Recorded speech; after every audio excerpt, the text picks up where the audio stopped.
mais c'est que l'Éternel est en toi. En toi, non pas en nous, mais en toi. Parce que l'Éternel aujourd'hui veut parler à quelqu'un. C'est que l'Éternel est en toi. C'est ce que nous voulons développer aujourd'hui. C'est que l'Éternel est en toi, étant son fils. C'est que l'Éternel est en toi, étant ton serviteur. C'est que l'Éternel est en toi, étant les musiciens du Christ. C'est que l'Éternel est en toi, étant un intercesseur de Dieu. C'est que l'Éternel est en toi, étant un gagneur d'âme de Dieu. Et c'est que l'Éternel est en toi, étant un serviteur dans l'œuvre de Dieu. Alléluia. Amen. Haïr, c'est quoi? C'est haïr. Qui veut dire seulement détester. C'est que l'Éternel déteste. Alléluia. Nos enfants qui parlent beaucoup de bons français, je déteste. C'est que l'Éternel déteste en toi. Il ne veut pas le voir. C'est que l'Éternel ne veut pas voir en toi. C'est ce que nous voulons dire aujourd'hui. Alléluia. Je t'aime beaucoup, mais ce que je hais à toi, ce que je déteste à toi, peut-être c'est ta façon de parler. Mon chéri, je t'aime beaucoup, mais je déteste quelque chose à toi. Ta façon de t'habiller. Comme un papa. Alléluia. Ce que l'Éternel déteste en toi, ce que l'Éternel déteste en toi étant chrétien, c'est ce que nous voulons développer par la grâce de Dieu. Donc, haïr veut dire seulement détester. Ce que l'Éternel ne veut pas voir en toi, ce que l'Éternel refuse de voir en toi. C'est ce que nous voulons développer aujourd'hui. Souvent, on parle de ce que le Seigneur veut de nous. Souvent, on parle de ce que le Seigneur veut que nous puissions faire. Mais aujourd'hui, nous voulons expliquer à l'Église de Dieu ce que l'Éternel déteste. Ce qu'il ne veut pas voir en nous. Ce qu'il refuse de trouver en nous étant des chrétiens. Ce qu'il refuse de trouver en nous étant ses enfants, étant ses musiciens, étant ses serviteurs. Ce que l'Éternel refuse de trouver en nous. C'est ce que nous voulons développer aujourd'hui par la grâce de Dieu. Alléluia. Amen. La Bible dit qu'il y a même 6 choses. Mais la Bible n'a pas oublié de dire que c'est 7. Ce n'était pas 6, mais c'est 7. Que l'Éternel haït en toi. Il déteste, il ne veut pas le voir en toi. C'est ce que nous voulons développer, bien aimé. Bien aimé.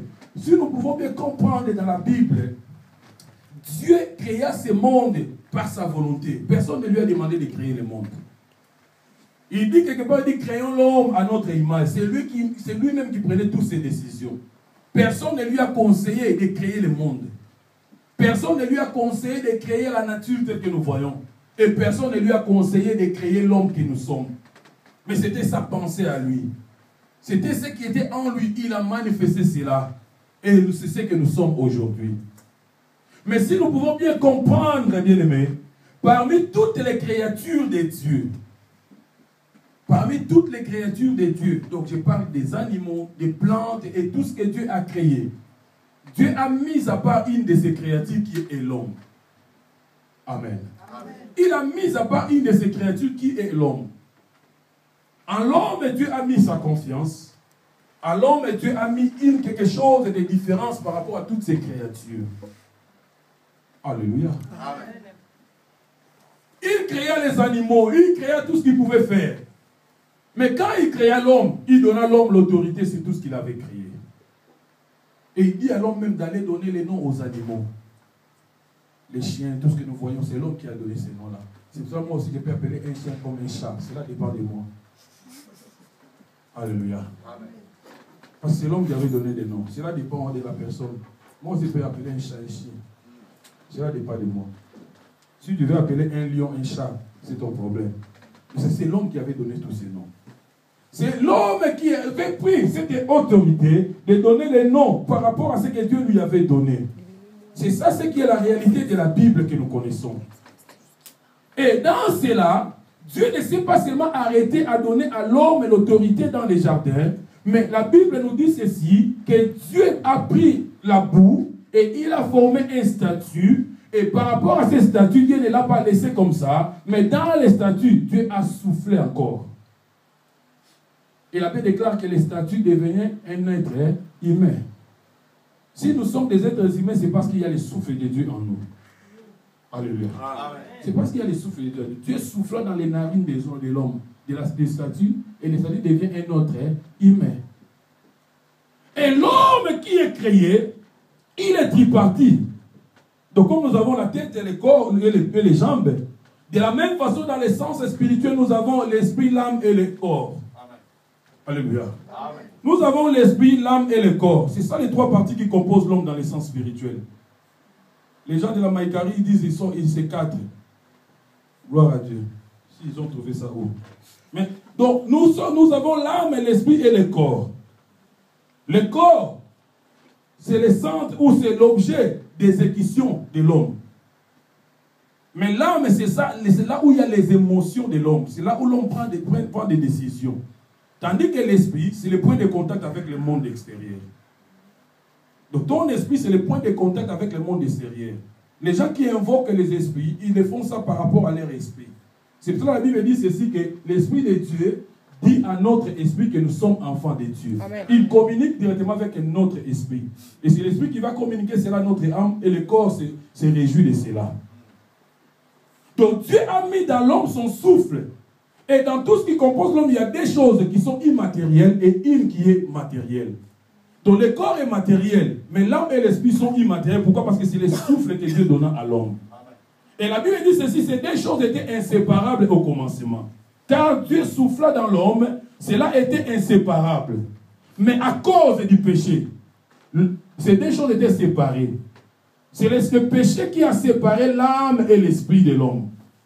C'est pour ça que Dieu dit ceci, que mon esprit ne restera pas toujours dans l'homme. Alléluia. Amen. Mon esprit ne restera pas toujours dans l'homme. Donc mon souffle à moi ne restera pas toujours dans l'homme. Est-ce que je me fais comprendre? Amen. Cela veut dire quoi? Quand l'homme meurt, il y a quelque chose qui se passe quand l'homme meurt. Tu vois, la plupart des gens, quand ils meurent, ils font un geste comme ça. Alléluia. C'est ça, c'est le départ de l'âme, le souffle de Dieu qui part. Parce que là, dans le livre d'Ecclésiaste, chapitre 9, la Bible dit ceci, dans le chapitre 12, la Bible dit ceci, comme l'esprit retourne à Dieu et le corps retourne à la poussière, et c'est l'âme qui a un problème. Parce que l'âme, c'est ça l'homme en question.